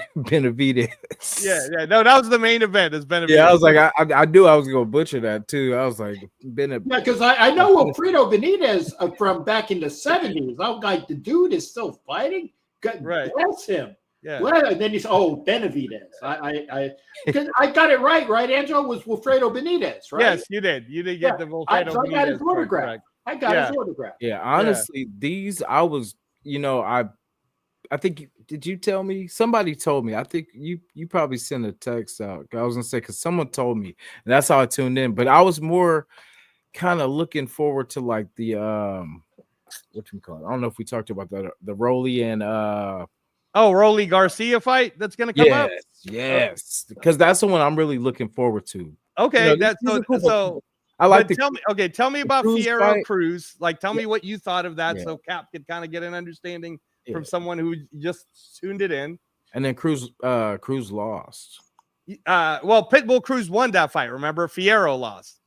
Oh, I'm tripping. Maybe I didn't finish that one. Okay, you didn't finish that. Oh, you were thinking what I was thinking, that he was losing. Yeah, right? For some reason I thought he lost. He ends up coming back. So essentially, Cap, if you want to see what for real Mexican style boxing looks like, it's that fight. Yeah, because both guys, Cruz either one was going to go back down. Yeah, they were like, "No, fuck you." Cruz is just going to fight until you know what I mean. Going back, they were going back and forth. Yeah, there was a lot of "fuck you" punches in there. It was not one of those. All I want to know is if they're fighting in Vegas and I'm a season ticket holder, do I get chance to get to the seats and then I can turn around and sell them? Maybe. I don't know. I don't know that, Cap, but I know that if I don't know, actually that's a good question. That's a good question to bring up. Hey, if you can find out for me, because I'll buy tickets and then I'll sell them. Yeah. And then the other one was the main event, which I'm sure Jason saw, was Benavidez versus Morrell. Now that's a big one, Cap, just because Jose Benavidez Jr. is the guy that Canelo has been ducking for the last 3 years of his life. Right. That's why everybody keeps getting mad at Canelo, because this is the young, dangerous 28-year-old, 6 foot tall, 6'1". He basically walks around like 200 pounds, but he was cutting to 168. Now he finally got to be at 175, and he fought the Cuban Olympian, who is also the guy that Canelo was ducking. So it's basically Canelo ducked these two. These were the two best. These two moved up in weight, and then they decided to fight each other. So this was like a early battle of watching Leonard versus Tommy Hearns, kind of, right? So, but what did you think of it, Jason? David Morrell versus David Benavidez. I mean, I thought it was cool. I kind of liked the Cruz fight a little bit better. I feel like it was more, a little bit more action, a little bit more grinding. But it definitely a good fight. Like it was honestly my first time seeing both of them, fight. So I've seen Cruz a couple times too in the past, but but for those two I never, really kind of. All right, so I'm going to address this real quick. Thanks for the question, John Leon. So here's the issue, right? Here's the issue, because we're in the US. Yeah. The problem is, John Leon, the Jake Paul thing does not happen anywhere outside of the United States. And I'll tell you why.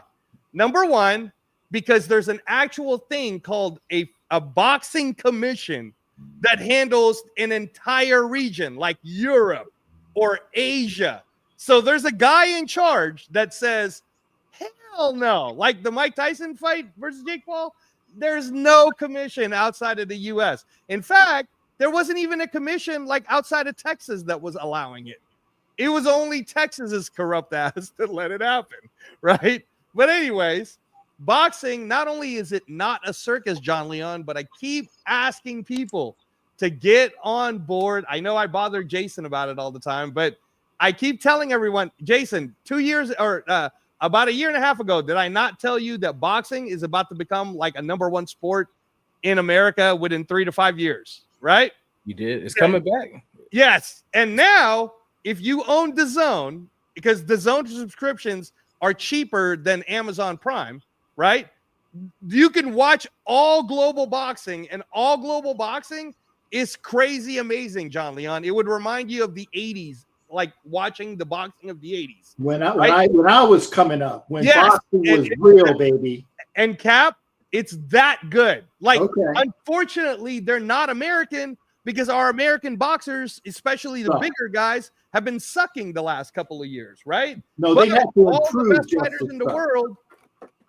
Yeah, they'd have to improve just as such. Yes, but all the best fighters in the world are like in the UK, in Europe, in Russia, in Uzbekistan, right? Mm-hmm. Now, here's the kicker too. In the United States, everyone hates the fact that we've had to pay like what we did, Jason. Like, oh, you didn't do it, but I did. I was like, fuck it, I'm gonna do it this one time. And part of it is because they weren't showing it at the casinos. So Amazon Prime, what I had to pay on Saturday was $80, right? And that sucks. Like, now you're being asked to pay $80 like every pay-per-view, and then Amazon will do, I don't know, 5 to 6 pay-per-views a year, right? So that kind of sucks for us.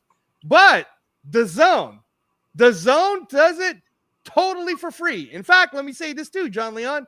Let's say you've been behind on boxing, and Jason knows because I send it to him all the time. It's free anyways. Like, literally 3 days later, it's on YouTube for free. High quality. I just send them the link. Hey, man, you missed the fight. Here you go. Watch this. This happened in. And I can attest to that because Angelo has sent me boxing matches that I still need to fucking watch. I owe it to me. I think me too. Like, but he got me back into boxing though, for real. Because like I used to when I grew up, you know what I mean, when you had the Tysons, the Foremans, all the, you know what I mean, all the guys, and it was like, you know, there was a big gap in between, and then you started, you know, getting me back in, and it has been juicy though. People are actually fighting each other, except for what's his name, Gervonta and Shakir, but. And that's exactly it. So here's what's crazy, right? In the United States, John Leon, you're probably going to see the commercials for Gervonta Davis is fighting Lamont Roach on Amazon Prime on March 1st. And you're going to see a bunch of American commercials for that, right? That'll cost you $80.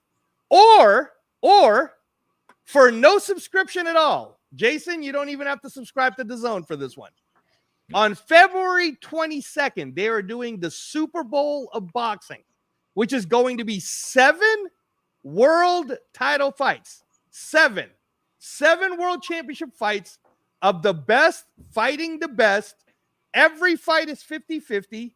And if you're an American, the names you might recognize in that one is Shakur Stevenson's fighting against Floyd Schofield, or Virgil Ortiz is fighting. He's American, right? Like, but they basically took all the best fighters of all the world, like Street Fighter style, put them all in one card, have them fight for world titles, and the price of it is $23.99. $23.99. February 30th, and it's free. Yeah. And no. If you wait February 25th, it'll be free. No, listen, Angelo. February 30th. Okay, or February 30th, sure. February 30th. Because I think there's only 28 days or 29 days this year. I'm not sure if it's a leap year. That's why I said 30, because I wasn't sure if it was a leap year. Right, yeah, right. Give yourself leeway. There you go. Right. But John Leon, you don't have to worry about the whole. I mean, again, if you start paying attention to boxing the way I've been trying to get everybody to start really paying attention to it, you won't be able to complain anymore that the best aren't fighting the best. Because Jason, you know for a fact that the best are fighting the best. You know, That's what I'm sending you guys. I'm sending you tapes of this is the best guy here and this is the best guy here, and they fought. You know, so now am I out of it? Because I am. I guess I am.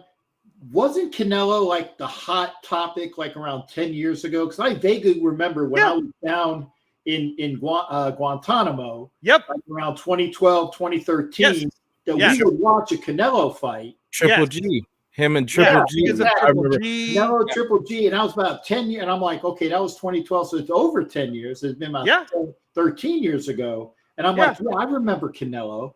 So that's why he's fighting Jason Paul, because he's so out of it that he has to have the money grab that you're talking about. Well, he's 34 years old now, Cap, and he's at the tail end of his career in the boxing world. We all know he doesn't want to fight David Benavidez because David Benavidez is a killer. Right. And he doesn't want to fight David Morrell because both of those guys are 27, 28 years old. They're both killers, and they're both bigger than him, and they both could cut down to his weight. They could cut down to 168. So these big monsters that are 6'1" can cut all the way down to 168 and fight Canelo. And Canelo had done everything he can to duck him. Duck, duck, duck, duck. He was basically playing duck, duck, duck. And then he saw Jake Paul, who had been calling him out for the last 2 years. And even Canelo 2 years ago on an interview said, well, this is ridiculous, but you know what? Maybe in 2 years. And here we are 2 years later, and Canelo finally decided to say goose. Yeah. Yeah. Hey, because the goose laid that golden egg. That's right. That's right. And I'll tell you what's gonna sell this fight. I'm sorry to say it. Everybody who paid attention to Mike Tyson, Jake Paul, because now that you saw that, you basically want to see Jake. Everybody wants to see Jake Paul get his ass kicked. Yes, because he's never fought anyone. He's fighting old people, non-boxers, whatever. Right? Wait a second. I'm getting a phone call. Wait. Okay, sure. Hello. Sure. Yeah, I'll fight you. How much you gonna pay me? Okay. Yeah. Book it with my agent. Go through a guy by the name of Angelo. Okay. Yeah, I'll fight you. I'll fight you, Jason. Yeah.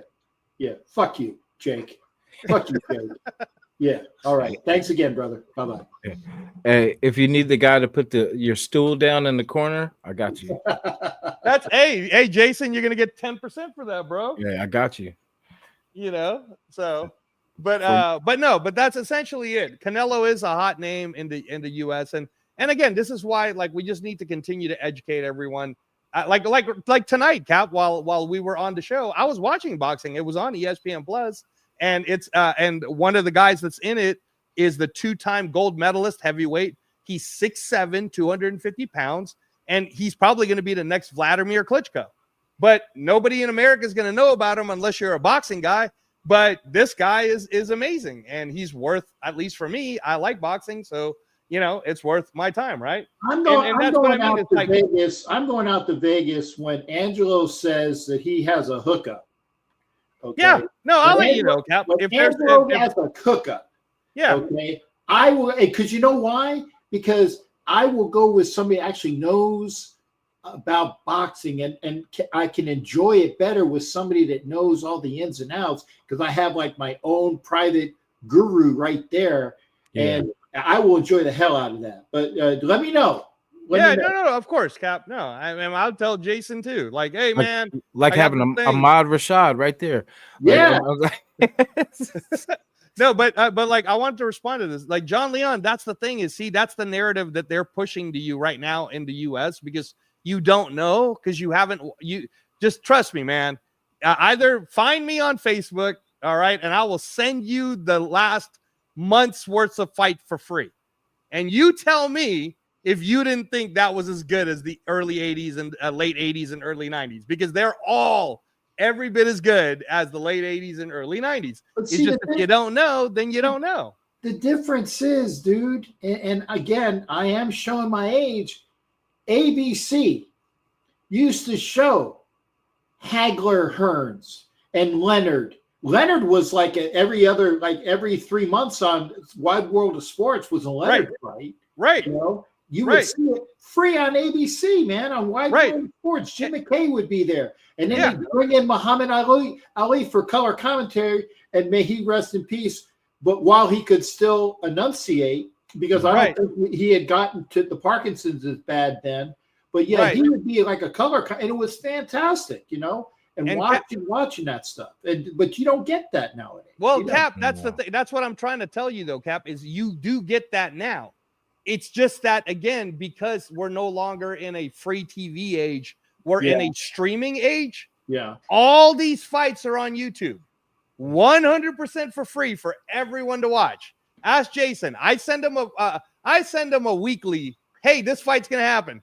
This fight's happening right now, right? And he did send me stuff in the past, but I was always so busy with other things. I didn't blow you off. I actually clicked on it, and then hey, you got to do this. Hey, you got to. So I did hit the link.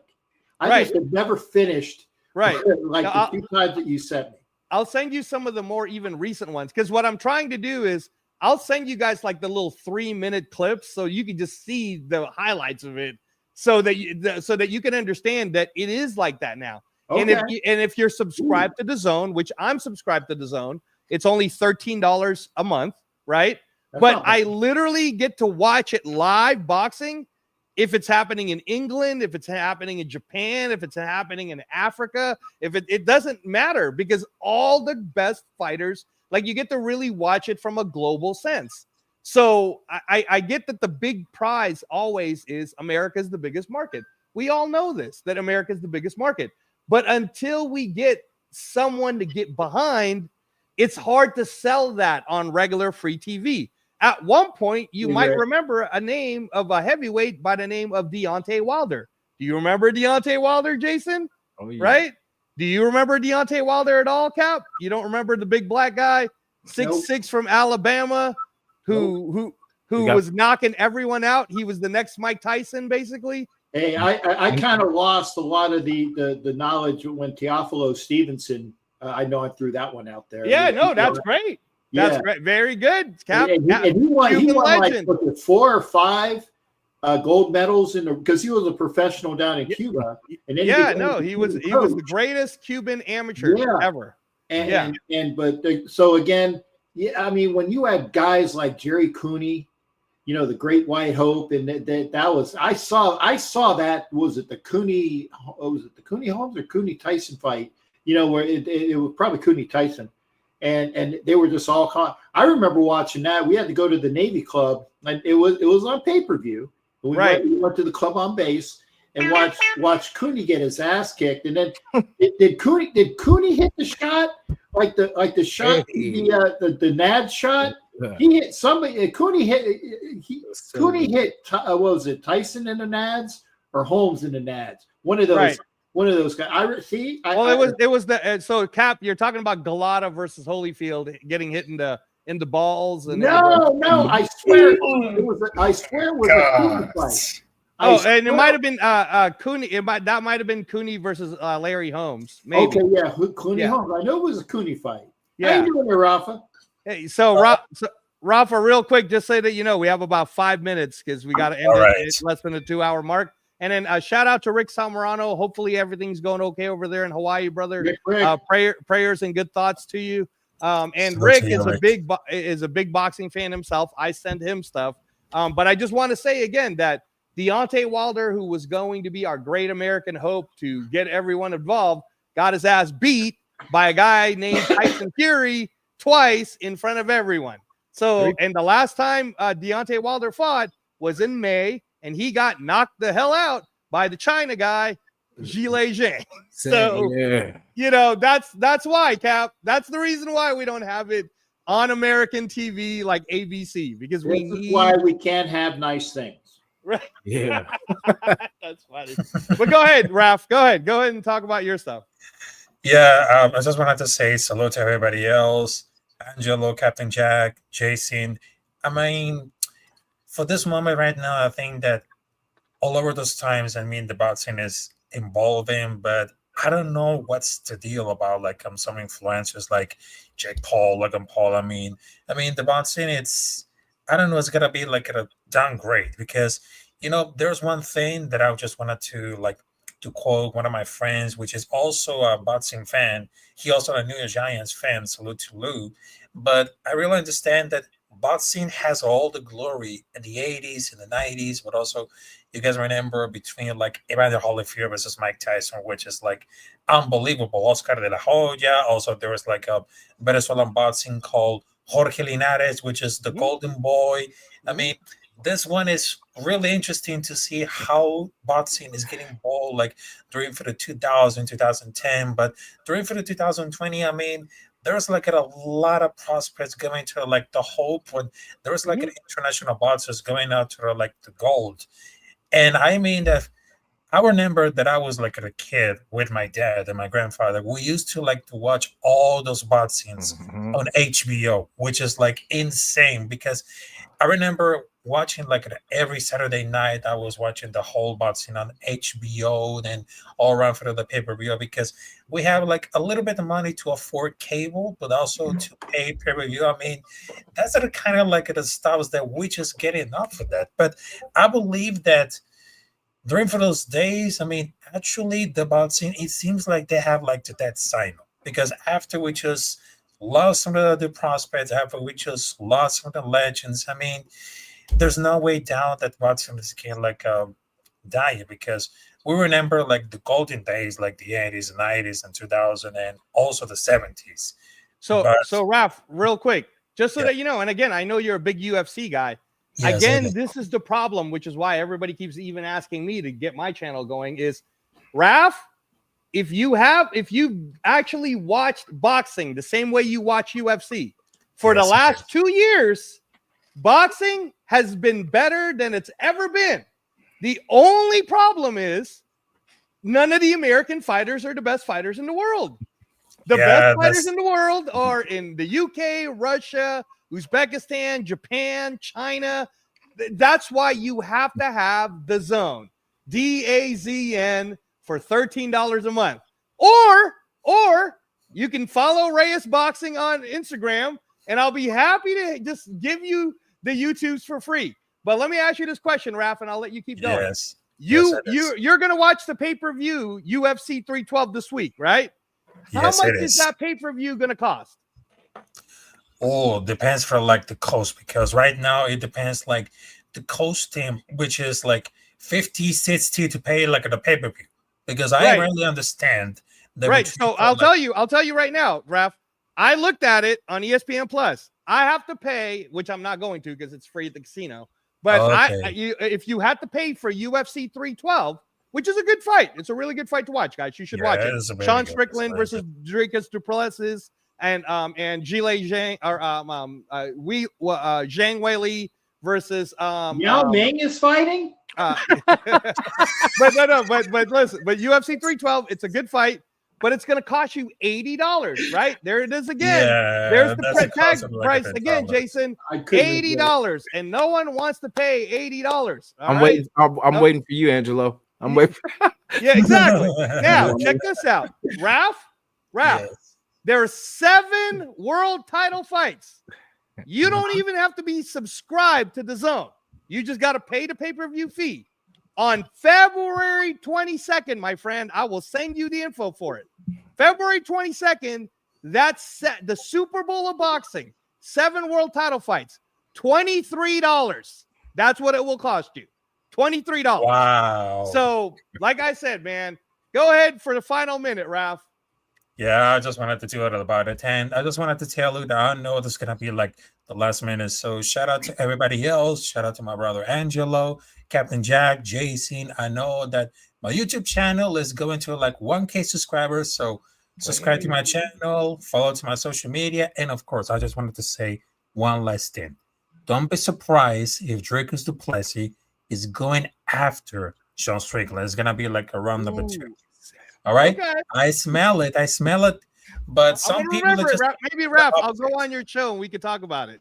Yes, it is. Yes, it is. And I just wanted to tell you that Captain Jack, don't be confused because Yao Ming is a famous basketball player. They're talking I about knew Sean that. I Whaley. knew that. That's why I threw the joke out there. It was so easy. All right, so don't be confused at all. All right. All right. Nice. Thanks, Ralph. Thank you. So, Cap, anything left to say? Because we got to start closing. Yeah, up. we got to get out of here. I want to say thank you, all the gentlemen that were here. Thank you, Jason, for being here. Thank you, Angelo. I'm going to shut up so you can get out of here. Thanks again, Okay. guys. Appreciate it. All right. Thanks, Cap. Thank you so much. Jason, shout out your channel real quick and when you're putting it on. Oh man, I will be doing something Saturday. You'll see me. I'm gonna collab with Just Win Raiders. We're gonna do a show this weekend, so I will see you guys then. And you'll see me. My therapy is Madden, so hey, we win some, we lose some, but I'm very competitive. I want to win every game, but sometimes, it doesn't go that way. But yeah, definitely tune in. There have been some cool comebacks, so definitely check out the games. I know sometimes it may look like it's about to be a blowout, but I ain't going out like that. So, but definitely check out, we got a lot of good stuff coming. Who is going to be our quarterback? That's what I want to see. So that's the next move. All right, everybody. Good night. Thanks, Jason. Thanks, Captain Jack. See y'all later.